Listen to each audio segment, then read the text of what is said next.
You are listening to Let's Talk Trio on podcasts. Keep up with the latest episodes by downloading the Podbean app or stream episodes via our social media accounts. Search for Let's Talk Trio on Facebook, Instagram, and Twitter.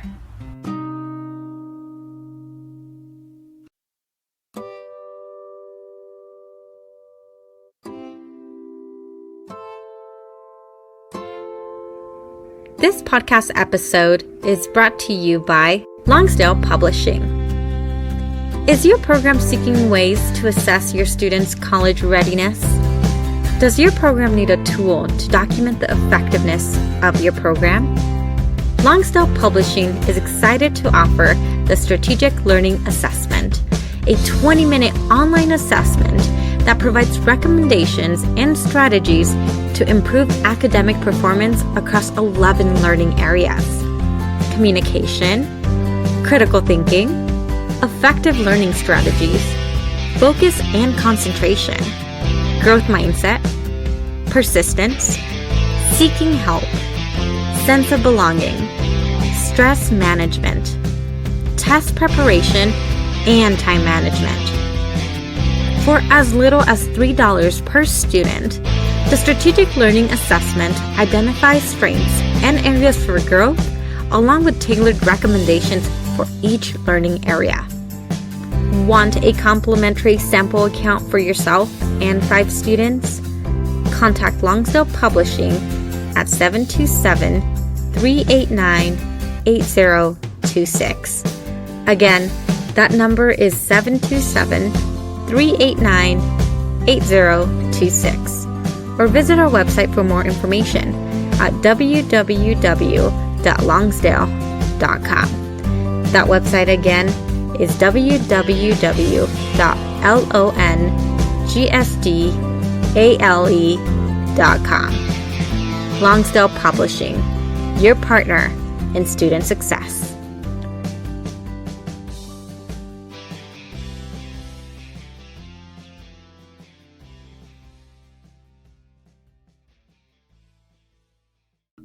This episode is sponsored by Student Access. Student Access, the leader in TRIO software. Student Access is an online database solution that allows TRIO programs to track their students' information, connect with students by text messages, streamline the APR, and work from anywhere, all online, with automatic updates for changes from the Department of Education. Their technical support team includes former TRIO staff and has over 50 years of combined experience working with TRIO. Make it easier to focus on your priority, the students. For more information and to request a free demo, visit their website at www.studentaccess.com or call them toll-free at 1-800-801-1232. That website again is www.studentaccess.com or 1-800-801-1232. Be sure to share your favorite episodes on your social media by tapping that share button. This is a great way to support the podcast. Now here's your host, Juan Rivas. Thank you, Amelia, for that wonderful introduction. Hey everyone, welcome back. We know we've been away on a bit of a hiatus, but we are so energized to be back in your ears. Most importantly, we're ready to get back to what we do best, elevating the stories, the wins, and the updates from our incredible TRIO community. This is Season 7, Episode 29. I am your host, Juan Rivas. Before we begin, some community announcements. TRIO Nation, your voice is working. While Congress is moving to protect our funding for 2026, we must remain vigilant. Administrative shifts still threaten the stability of our grants. Take action now by calling your congressional representatives today. Thank them for their bipartisan support and urge them to ensure TRIO programs remain fully funded and operational without delay. You are showing that TRIO works. North Carolina Central University is hosting their annual Student Access and Success Conference in 2026. Click the link located on the episode description to learn more. In today's episode, we have Cassandra Puletapuai, who is a graduate student at Colorado State University and a staff member with the TRIO McNair program.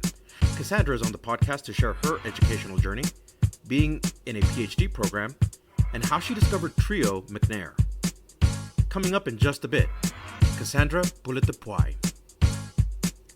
A heartfelt thanks to our individual supporters: Angelica Villalpando, Rosario Riley, Dr. Ryan Barone, Dr. Jamie Motley, Dr. Jeff Naputi, Angelica Valdez, Felicia Rivera, Eric Lamaster, Jeff Calden, and Jaded Electronics.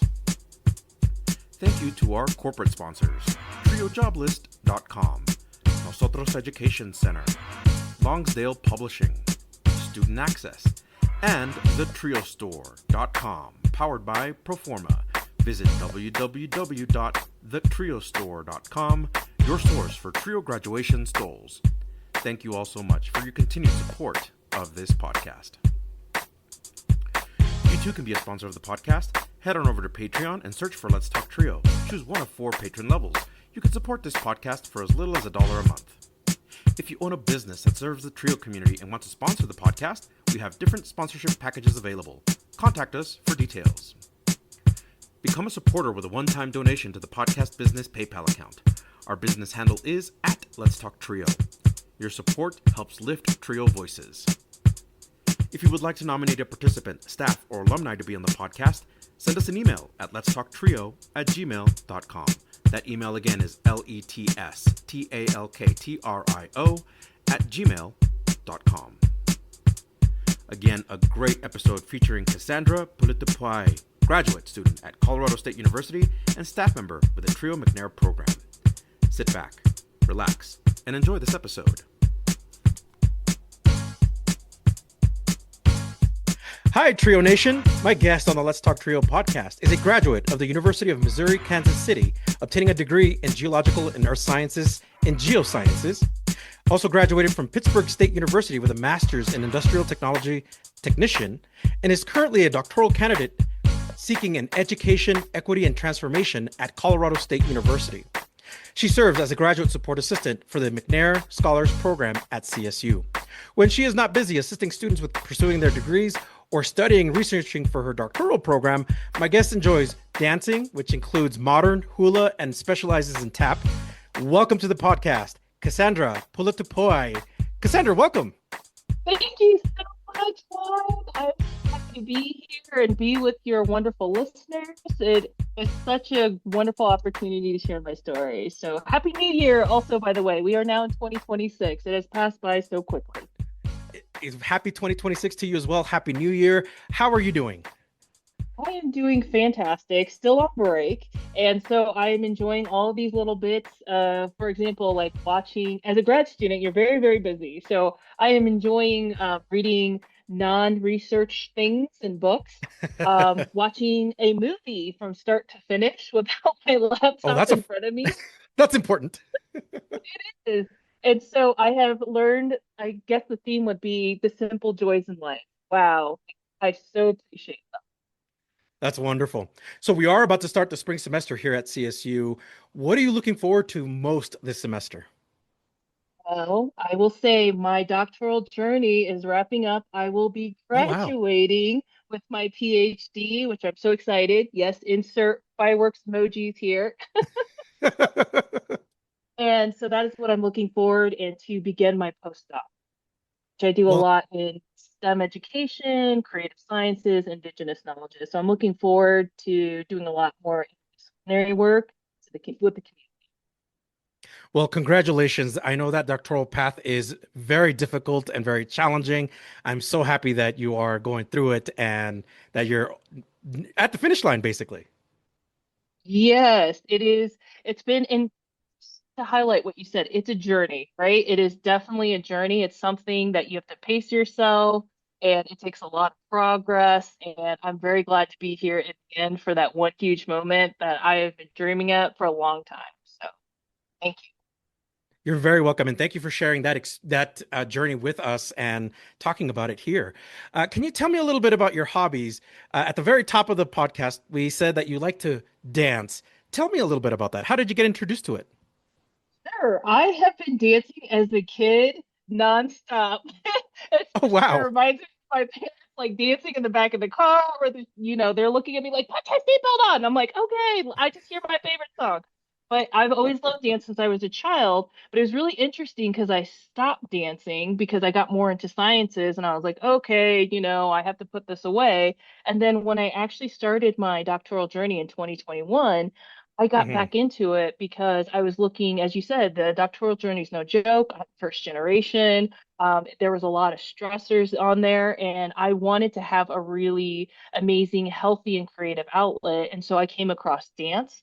I tried it one time at our local, it's called Impulse Dance and Fitness, tried a tryout class, and I've been hooked ever since. So I really do love it. And again, not only do I love it because I get to be creative, but it's also a really great well-being coping mechanism. And so now dance, what I love to do, and I know this is going on a little bit, but I love doing dance communication and translating dance into research. That's awesome. I love that. Reflecting on 2025, what is something that you learned about yourself last year? I I would say there was a lot, but the most important thing I learned was that this was my doctoral journey. A lot of times, dealing with, I know you hear these words thrown around like imposter syndrome, and it Mm, took this long for a while for me to realize that this is my journey and how I see it is going to be how I see it. And most people coming up at the stage have never been here before, or especially what I do. So one of right. the biggest things I've learned is to embrace who I am. Good vulnerability, all these different pieces that make Cassandra who I am, because that is how I see the world. That is how I translate and interpret my understanding of it, and being okay with that, and being okay to be confident in being able to share those stories. Absolutely. What are some goals that you have set for yourself in 2026, aside from graduating with your doctoral degree? Oh, absolutely. My goal definitely is going to be to keep finding out who I am as a researcher, a scholar, a dancer, and keep basically merging these worlds together to be able to architect a path that I like in research. Because what I'm doing is not really out there when people say, oh, how do you combine dance and science education together? And it's through Hmm. science communication. So those are some of the fun goals that I want to do is keep pushing the boundaries of what people sometimes say traditionally cannot be done. Same thing. So I feel this a little more personal being first gen, where it's like, yeah, all the time we're exploring, all the time we're being the leaders. And so being a forefront leader through transformative change and how I see the world as arts and science. Wonderful. Looking at the colleges that you've attended, I would say, or one would say, you're very well traveled. How did all that happen to you? Because you went to Kansas, or no, sorry, Missouri, and then to here to Colorado State. Yeah, so I will say, as it kind of roots back to my childhood, I am an Army brat. So both my parents served the military. So I have been transplanted very many times all over the country. But that kind of embedded when I looked at learning and education is learning from different communities, learning from different places and spaces. And I did have an undergrad professor, which I'm so grateful to. When I was talking about, continuing on or looking at different colleges to go. And he was very supportive and said, you should, because there's so many ways people think. There's so many ways that people do things. You should figure out for yourself, like, what is that and where do you fall into the context of that? So he was very encouraging of me to see the world. So that's how I ended up in all these different places. And then also it has to deal with where you get your acceptance letter too. Oh, that's so true. Well, so let's rewind the clocks a little bit. Can you tell me a little bit about your family and yourself? Sure. Let's see, where do I start? I would say the beginning, my parents served the military. So we traveled all over the different places and spaces. Right now they're retired and it's just me and my siblings right now, which I'm really excited because I have an auntie um, recently for my sister. So shout out to you, excited. And then also my brother who just had a kid on Christmas. So auntie twice over. Aw, But they live in the South and I live up here. And I have family that's spread out in Alaska and a lot parts of the southern part of the States. that's wonderful. How would your family describe you? I would say independent. Independent. I Yes, like that. yes, independent and also an explorer. But I will say, looking at this, my father called me the scholar warrior. So The that was my, scholar warrior. I like that. yeah, the scholar warrior because of my path and where what it's led to, the challenges, the obstacles I've experienced. And then to him, I always had a warrior spirit and not letting Oh, these that's awesome. things, detract me off my path. Absolutely. Can you tell me what's a childhood memory that you often think about?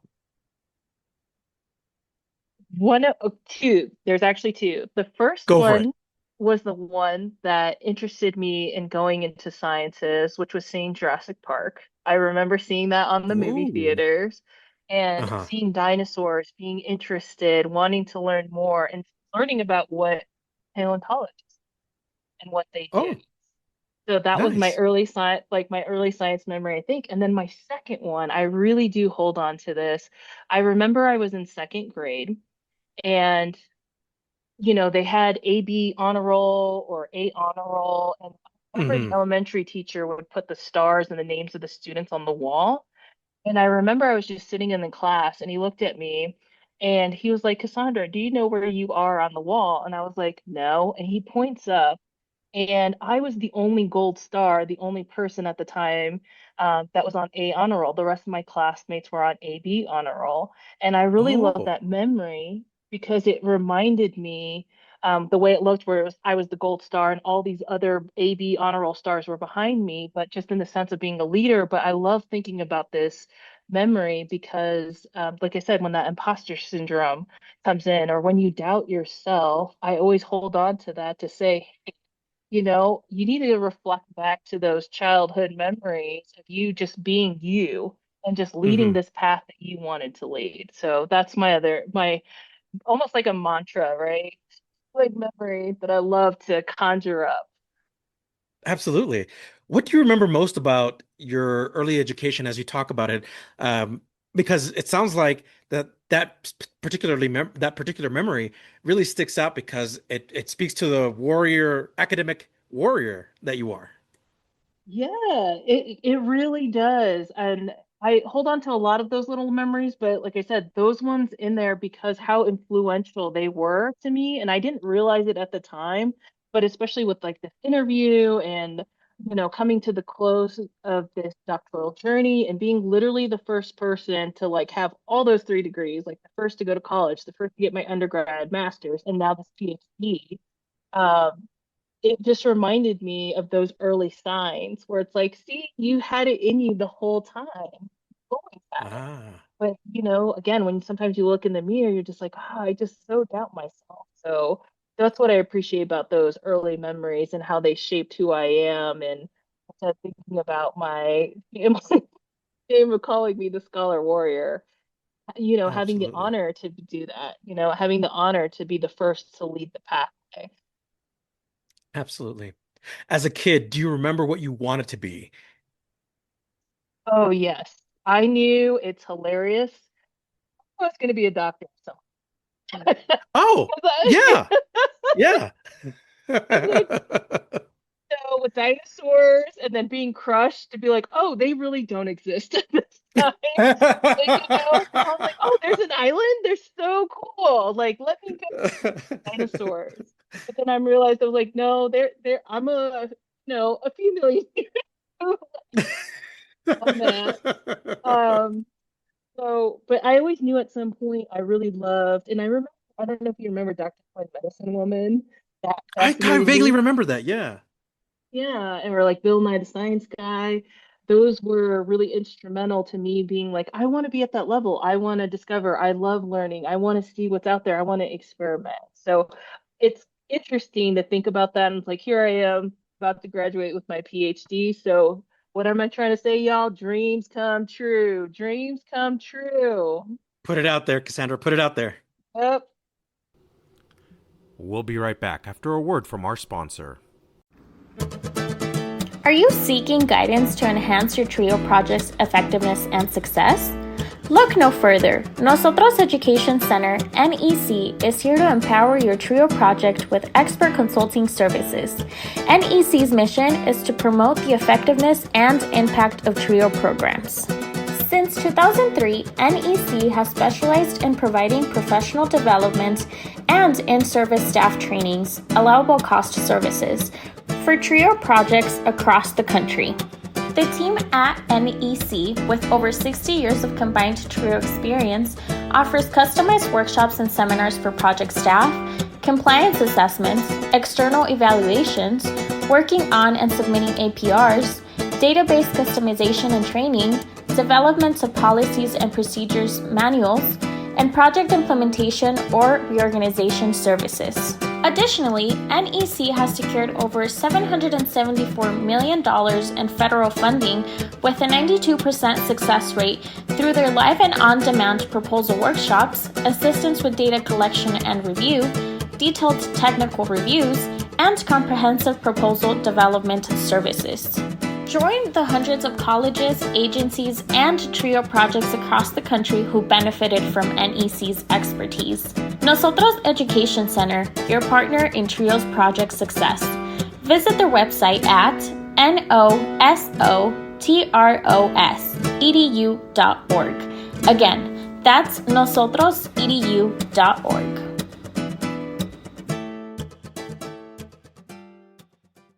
And now, back to the podcast.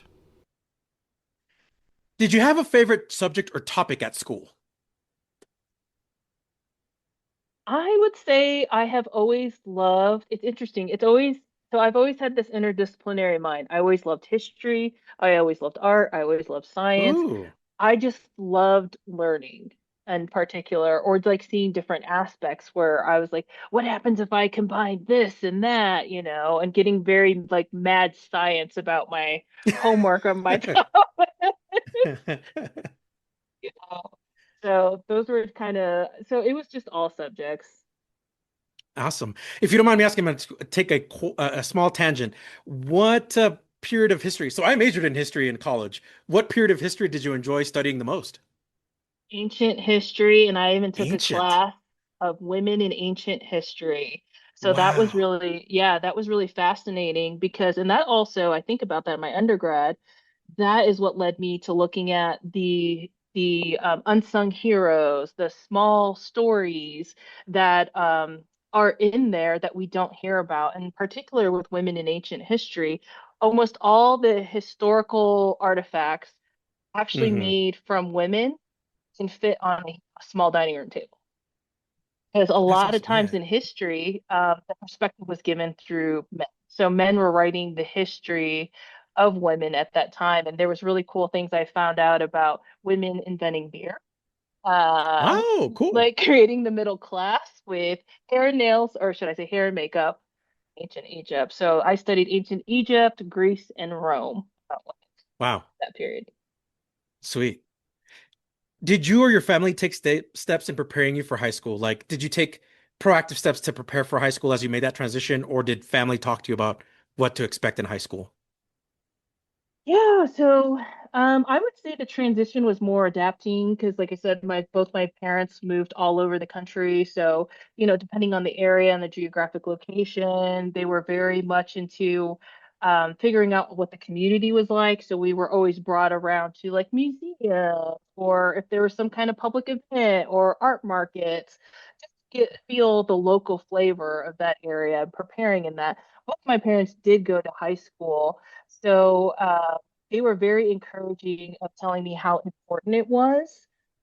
And also being able to reach out, I think was really key. My parents were not afraid to reach out to professors or counselors or other community members to have that exposure for those unique Hmm. challenges or like support that I may have needed to go into college. But going into college, you hit on that. That is where I could see they were really supportive and like, yeah, you need to reach out. We've already reached this level, but no one has been here at this level.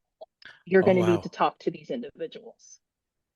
I was just about to ask you, at what point did the college conversation enter your space? Like, was that a very easy transition for your parents to talk about, or was it more of a let you bring it up first and then them telling you, like, this is as far as we got, you need to talk to somebody else? Yeah, so it was kind of like a little bit of a mix in the sense of like, well, if you want to go to college, we support that. But if you want to go out and go get a job, we support that too. Because Hmm. again, they didn't know what that experience was in the realm, but they said, we going to college is going to be a really great experience.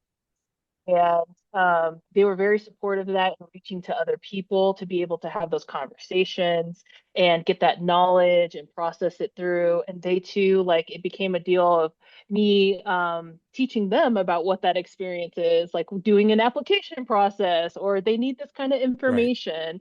So they right. were very supportive of me going up there. But as I got higher into these tiers of levels, then that's when I realized and relied in that feel like I developed another community within, right? Your academic family, basically, where I remember teachers and counselors that were, I'm like, hey, how do you write this personal statement? How do you do this? Because I already knew that my parents were already at this limitation. And of course they could look over, but they didn't understand, what were they looking for or what were these structures, but still very Right. supportive. They're like, we will cheer you on, but we can we love you. Absolutely. We don't know what's going on, but we're going to cheer you on.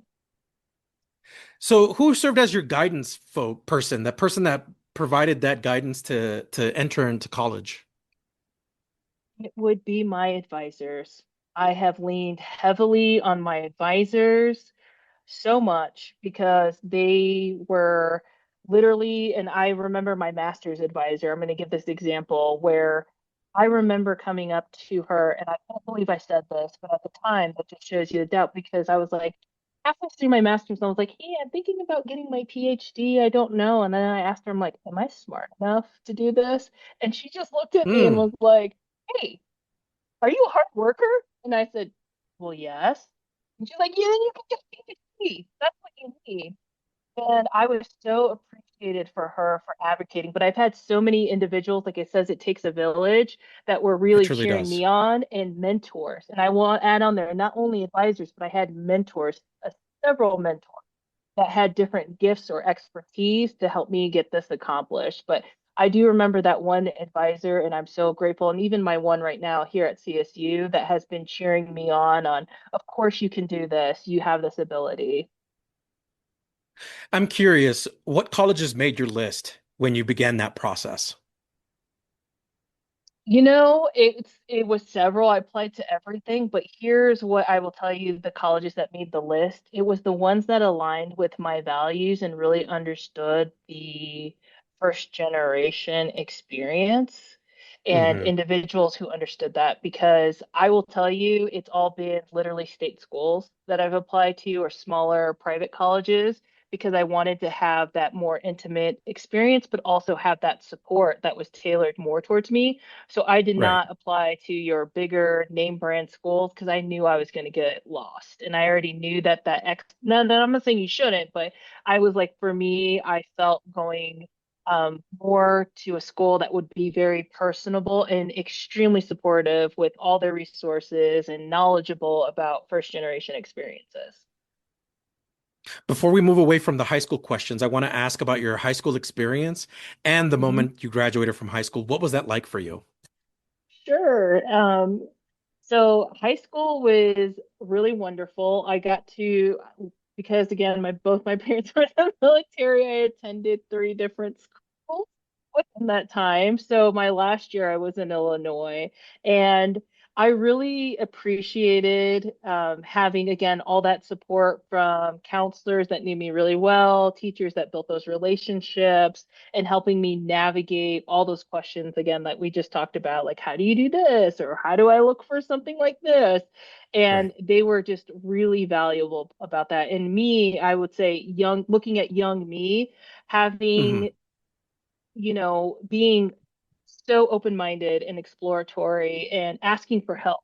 And that was the thing that I feel like also encouraged my parents was like, hey, ask for help. Do not be ashamed to ask for help. We don't know everything. And so I'm so glad I had that conversation. And then leading up to the point of graduation, I will say I was very happy. Everyone was very happy. My mother cried several times in there. Oh. And, yes, it's so endearing. But at the time in high school, I'm like, I was like, we can hear you wailing back there. But, now I see. Because it was But to literally you, non. yeah, to you, you must have felt that the journey was not over, that high school graduation was just like, okay, that's done. On to the next thing.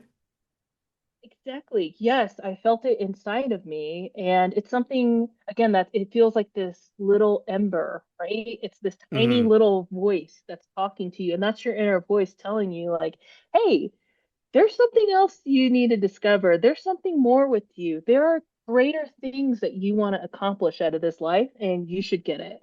And so, yeah, hearing that little voice and, like I said, that community just fanning that flame. And that's when I was like, okay, I know I'm going to go to college. And same thing, having this conversation of that inner voice getting stronger and stronger. It's like, okay, you got your undergrad. Now you're going to go get your master's. And then from there, like, Wow, oh, you're really going to go get your PhD. You're not done with us.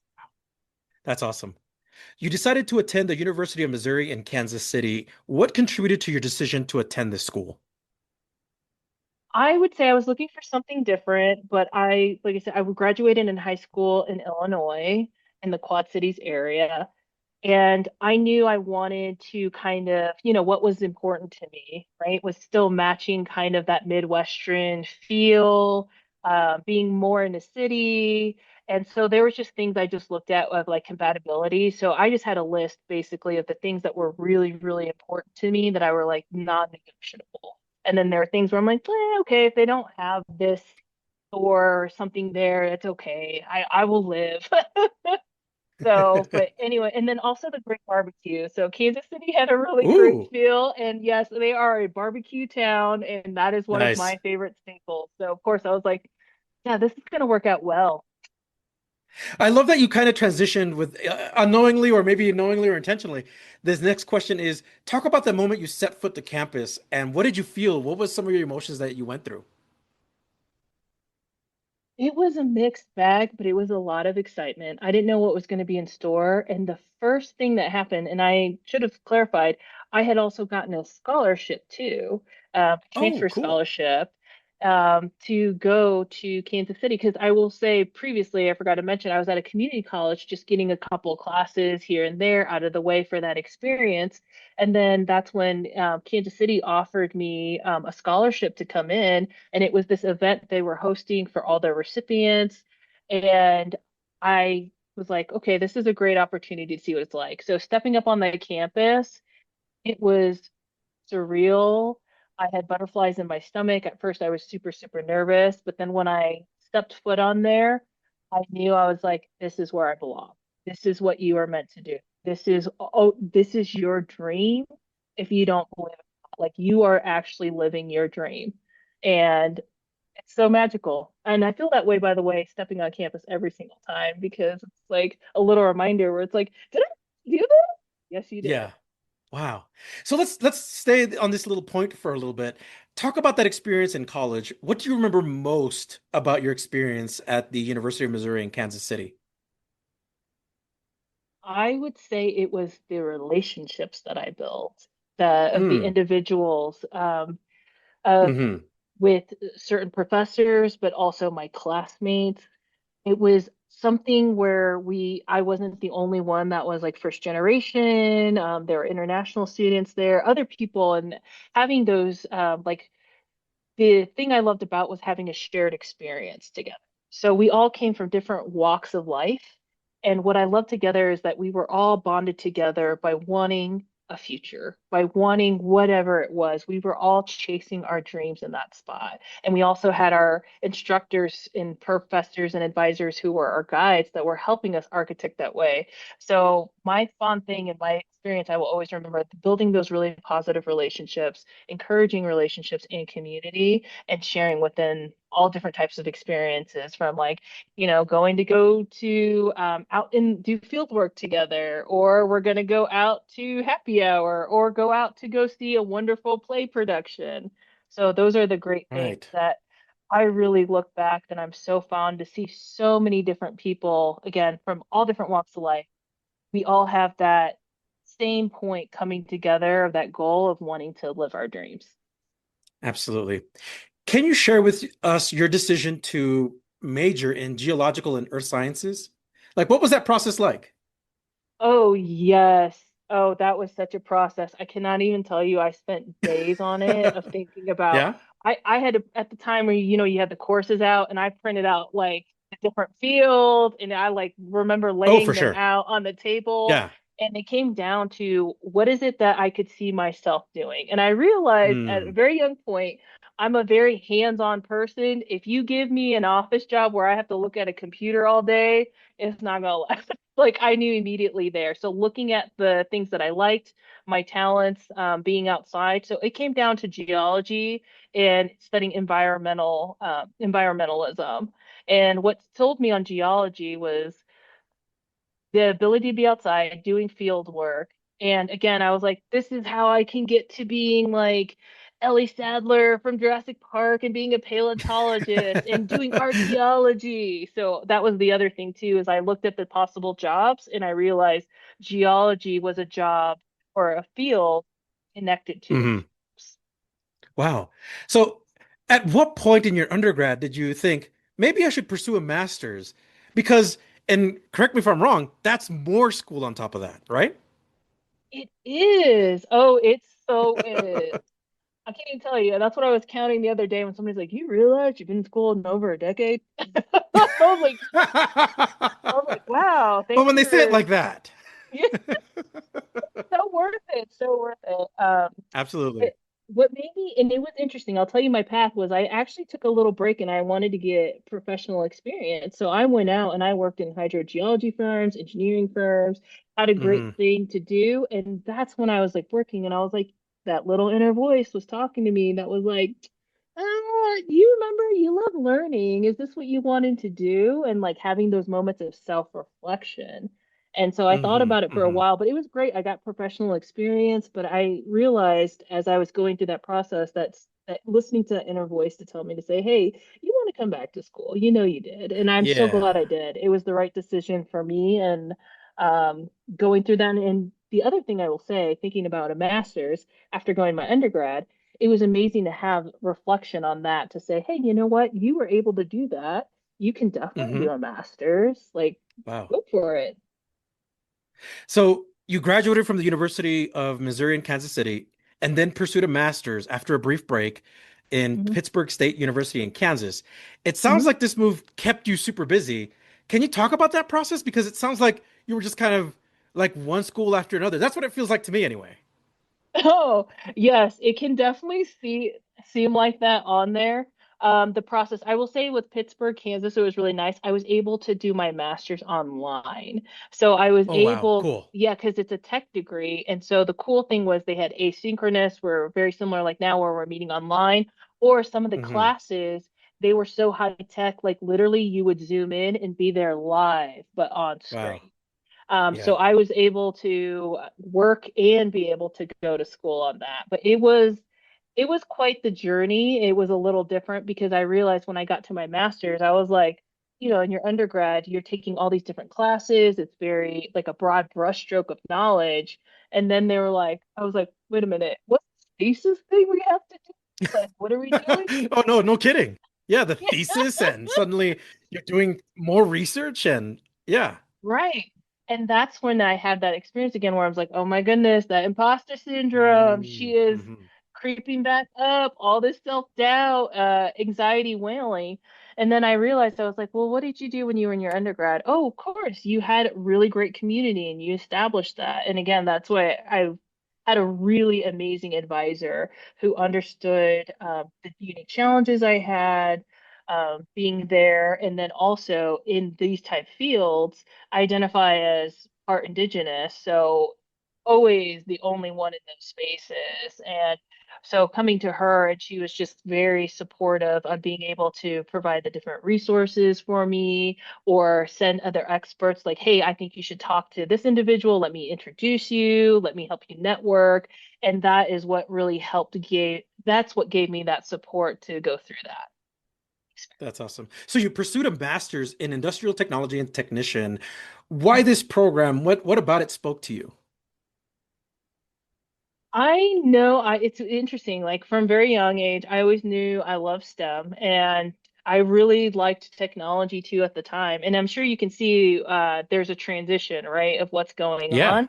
And that was one of the cool things I learned about. You talked about 2025. That was a cool thing I've learned on my life journey about how person changes their interests. And I still had that connection to STEM, but I really wanted to look out to see what was going on with technology because, as you know, technology is now a part of it. We're talking about AI, and then Oh even wow. at Yeah, the, yeah, yeah. yeah. And I remember I was around, hopefully I don't date myself, where everyone was like, what is Google? This Oh my gosh, I loading remember that. screen.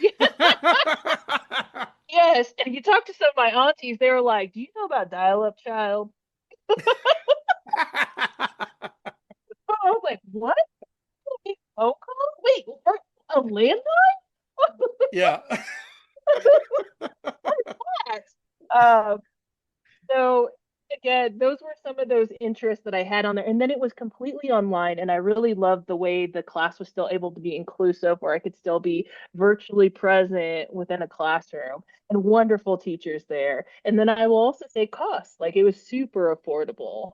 But anyways, it was really great going into the technology field. I learned quite a bit. That's awesome. You alluded to this a little bit, but can you tell us the differences between and similarities between the undergraduate and graduate program? What are some stark differences? What are some similarities? Well, similarities, research will always be a part. So learning how to look up resources, your librarian, make friends with your librarians. There's everything. So I love them. I would say the differences we talked about, like knowledge, it was more broad. And then this time I felt like it's very guided, right? Your undergrad, where you're like, here's your syllabus, study this, know this, we're going to Right. quiz you, and you have a lot of tests, or you may have like little short little essays you have to write. And it was interesting because, for example, a stark difference, you talk about it.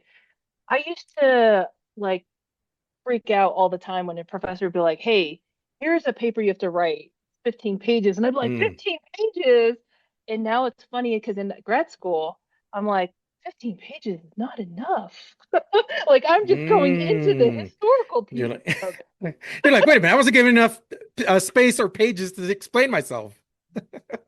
Yeah, so now when I see like 15, I'm like, I freak out. I'm like, oh my goodness, how am I going to do this? But when my undergrad, I was like, what? Like let me triple space this out or something right in 16 font. But what I liked about, and so one of the cool stark differences I will say is like you are leading your educational journey. Like that's when it begins, where it's like, oh wow, I'm not being spoon-fed things. There's not really tests. You're asking me my opinion about how to solve a problem. Oh yes, yeah. And so that's when I could feel my little brain cells really growing in there because I was like, oh wow, like they're asking for like my You're opinion. asking for me what I think? Yeah. And so that's what I really loved about it. Figuring out, and that continues on in your PhD, where now it's really like, what is it that you think about the world? How do you see it? And tell us why. And Yeah, those became very philosophical. But also, I realized what became stronger was the philosophical self-reflection of myself. Like, how do I so see true. myself as the individual, and how that connects with in my community, with living and non-living entities. I don't know if you felt this the same way as I did, but it when I majored in communication, it felt like I was contributing to the field. And that was a very different feeling from your undergraduate. As you pointed out, like you feel like not only are they getting to know your thoughts, but you're also contributing to the field itself. Exactly. You are contributing in very meaningful and profound ways. I think, when you're writing a paper, for example, in undergrad, you're not really seeing it's like, oh, I'm just turning this in for points and to get a Oh, for grade. sure. Yeah. And then at this level, for example, at a doc level, I'm like, wow, what I say, this could help inform policy. This could help change things in my Mm. community. This could bring light a Hmm. story or an issue that, for example, indigenous communities face that don't get this Absolutely. platform. And then Right. you realize you become basically a steward of knowledge. Let me ask you this. What's something that you'll always remember from your time in your master's program? I would say it, so there are many good memories. I would say one of the things I would remember most about it would be some of my favorite classes, which was taking my leadership class because I see it was so influential to me. And it was Hmm. interesting because actually one of the professors was emeritus from CSU's education department, and Oh, that's how I found out yeah. about CSU. It was real interesting. And then I will say COVID. So COVID was happening at the time I was Wow. taking my master's and those interesting challenges.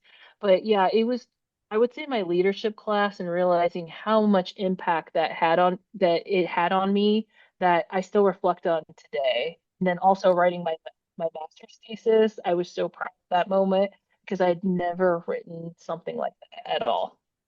Wow. Can you talk about the moment you graduated with your master's degree? What did this moment mean to you personally?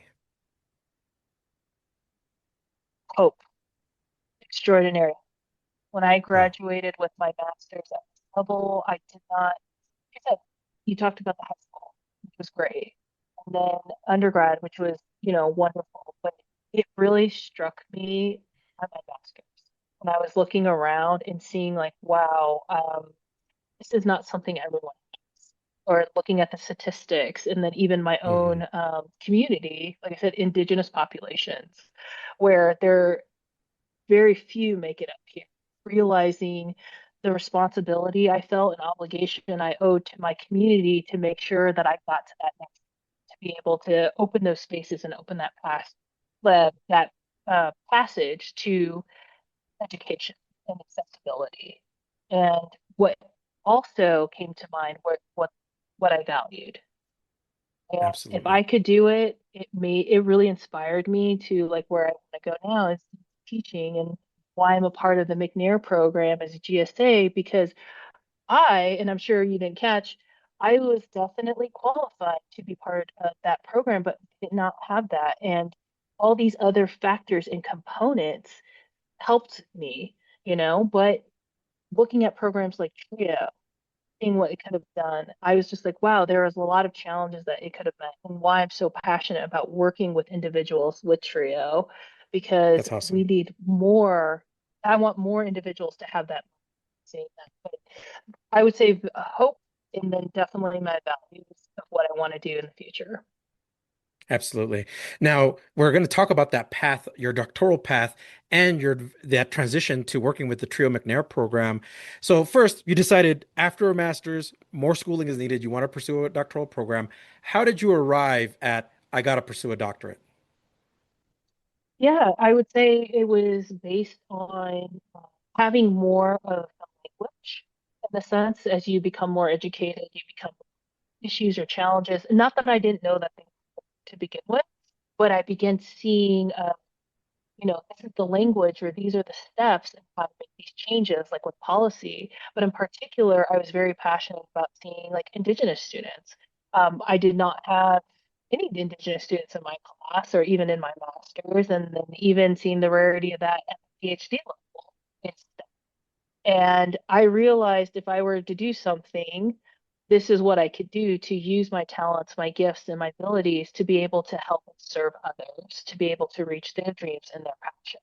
And having more of the accessibility, I became very passionate about access to all for education. That's awesome. So Colorado neighbors Kansas. That's still a very lengthy distance. How are you enjoying Colorado and how have you adapted? I have adapted to the point. It's so funny. I had a friend that told me the other day because I was more of a warm weather climate person. Uh-huh.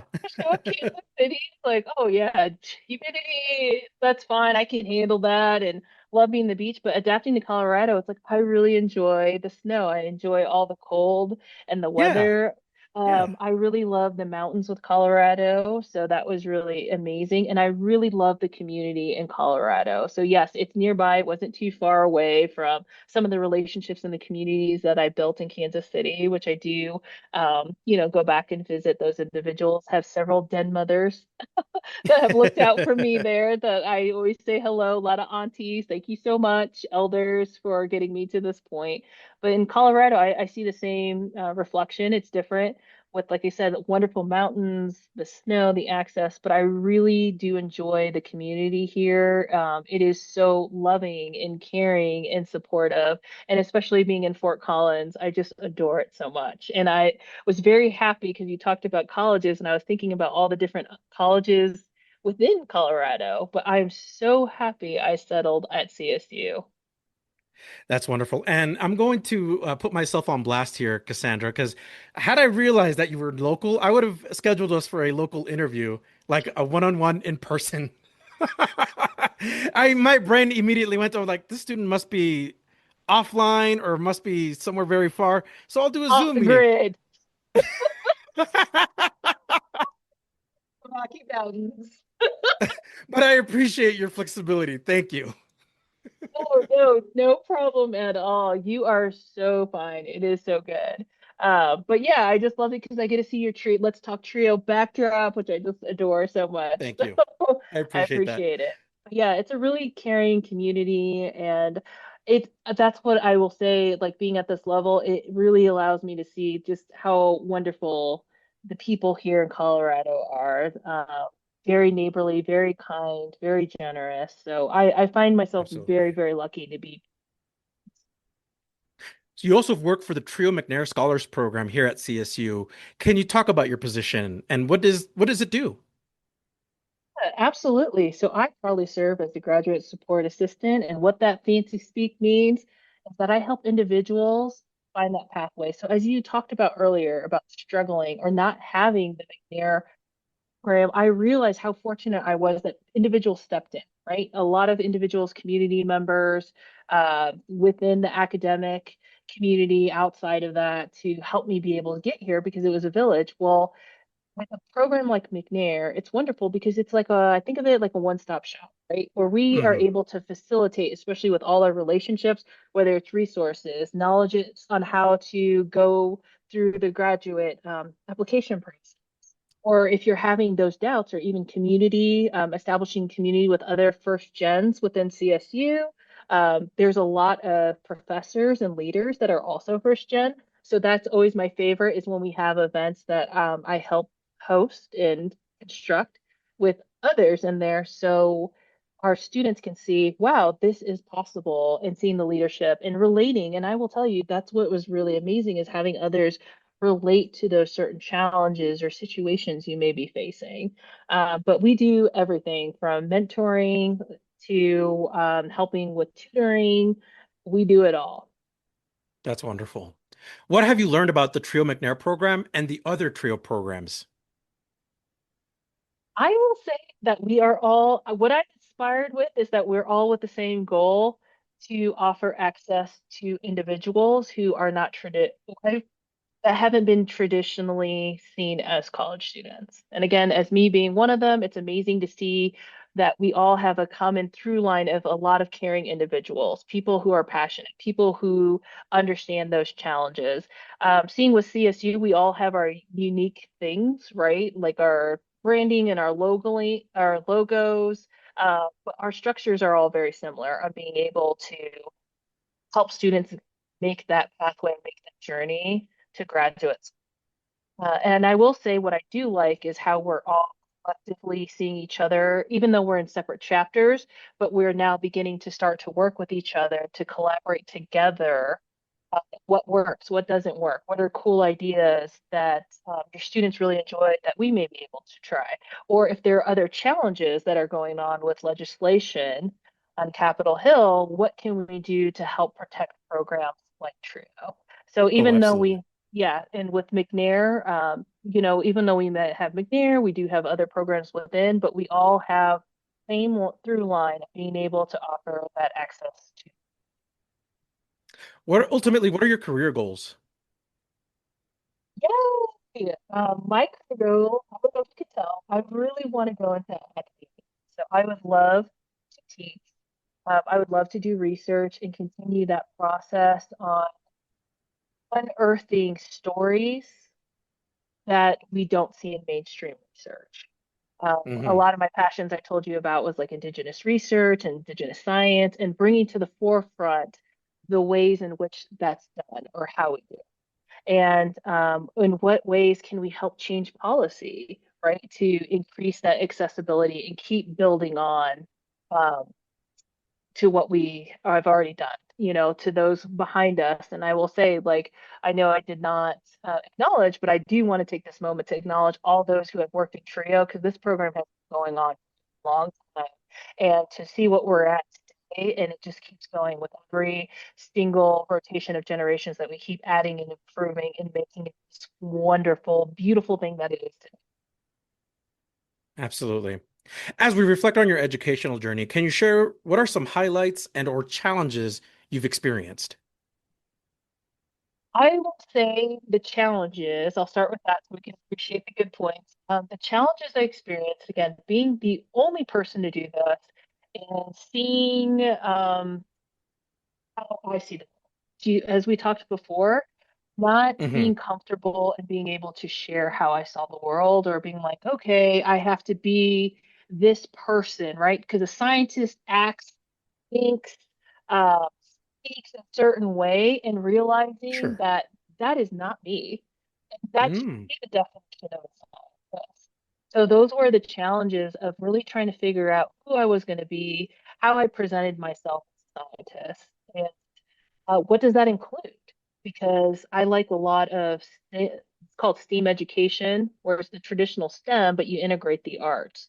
And I Mm. realized how I wanted to be the person that took STEAM to higher education. And it hasn't been done, but again, having that scholar warrior mentality to say, I'm going to be a trailblazer, I'm going to help open these paths. Those were some of the challenges that I feel that I have experienced. Because you may have be in a community that doesn't think so, right? So how do you self-advocate for yourself, advocate for these things, and being sure of myself, and again connecting with other community members that aligned with what I was thinking. That's what really helped. But the positive things I would say, taking on that, is I feel so comfortable in my skin. I couldn't believe it took this long, but of who I want to be and Yeah. loving that person and going forward and helping others feel the same thing about themselves to be inspired by the way you see the world is so important. You have value and learning that, I love that.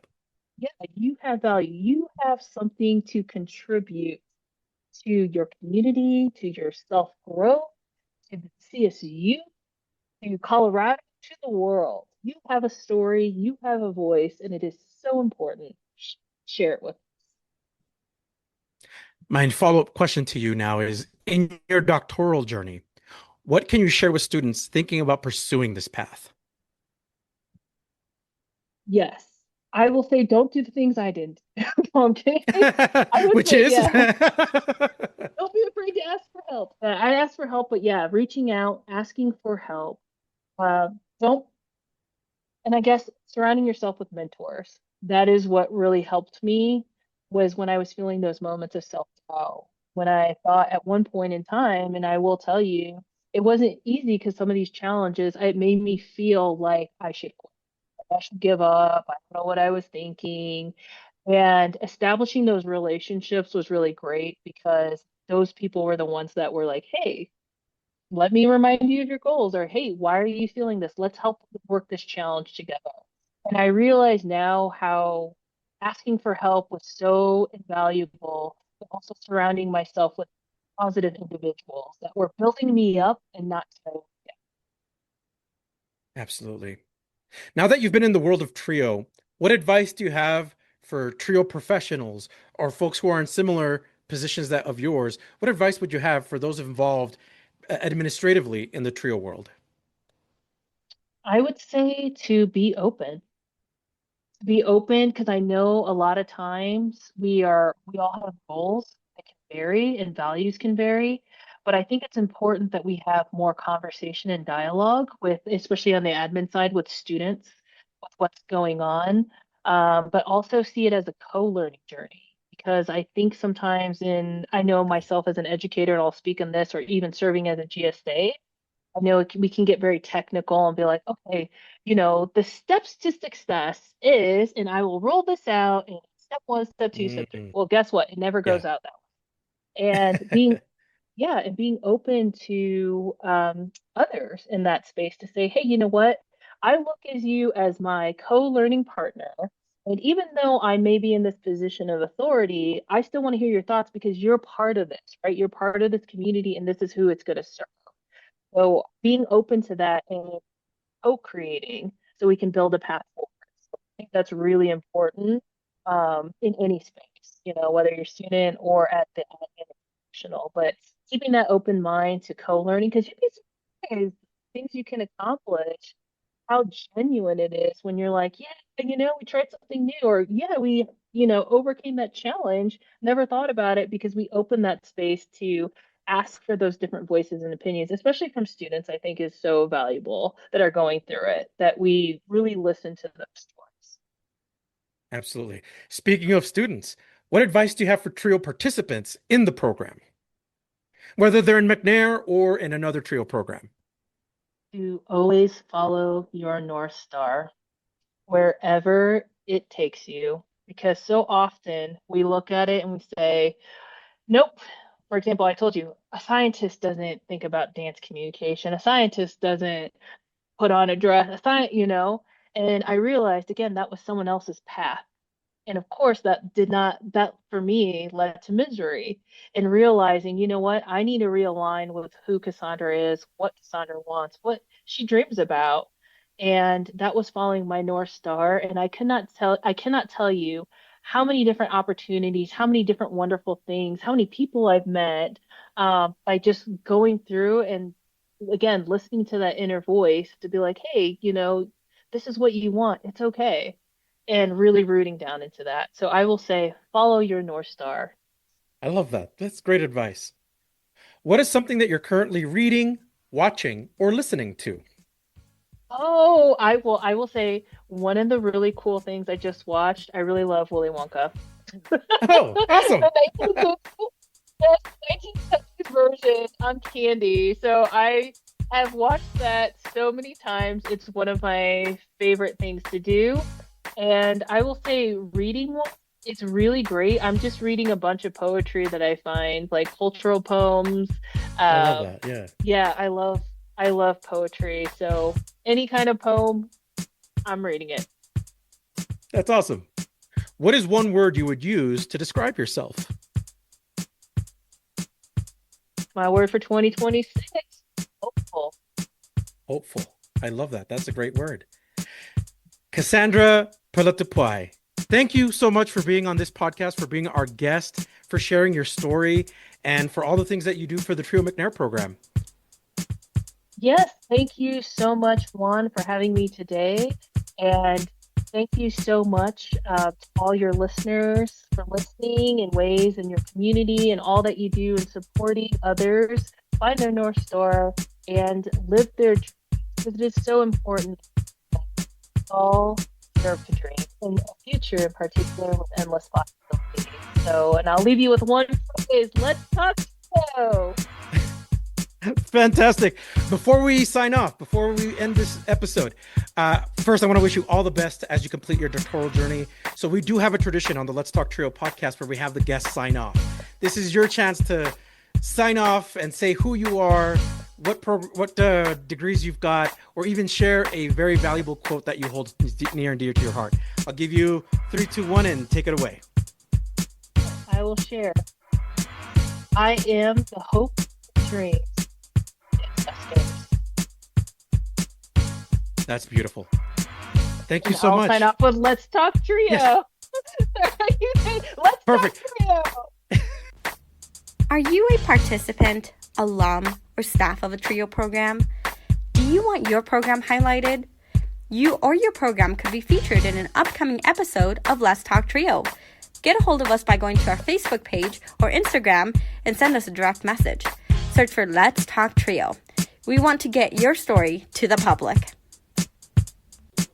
You just heard from our guest, Cassandra Puletapuai, graduate student at Colorado State University and staff member for the TRIO McNair program. Thank you, Cassandra, for being on the podcast to share your TRIO journey.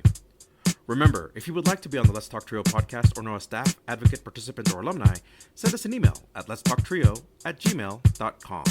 That email again is letstalktrio@gmail.com. Our heartfelt thanks to our individual supporters, Angelica Villalpando, Dr. Jamie Motley, Dr. Ryan Barone, Dr. Jeff Naputi, Angelica Valdez, Rosario Riley, Felicia Rivera, Eric Lamaster, Jeff Calden, and Jaded Electronics. Thank you to our corporate sponsors, TrioJoblist.com, Nosotros Education Center, Longsdale Publishing, Student Access, and The Trio Store, powered by Proforma. Visit www.thetriostore.com, your source for Trio graduation stoles. Thank you all so much for your continued support of this podcast. You too can sponsor the Let's Talk Trio podcast in one of three ways. Become a monthly patron on Patreon. Our base level starts at $1 a month. Become a corporate sponsor by placing an ad on the podcast. Contact us for details. Become a supporter with a one-time donation to the podcast business PayPal account. Our business handle is @Let's Talk Trio. I'd like to take a moment to thank our honorary members of the Let's Talk Trio podcast, Roderick Chambers, Tony Ho, Scott Kendall, and Susan Cramp. The Let's Talk Trio podcast team is John Russell, audio engineer, music producer and composer, and post-production editor.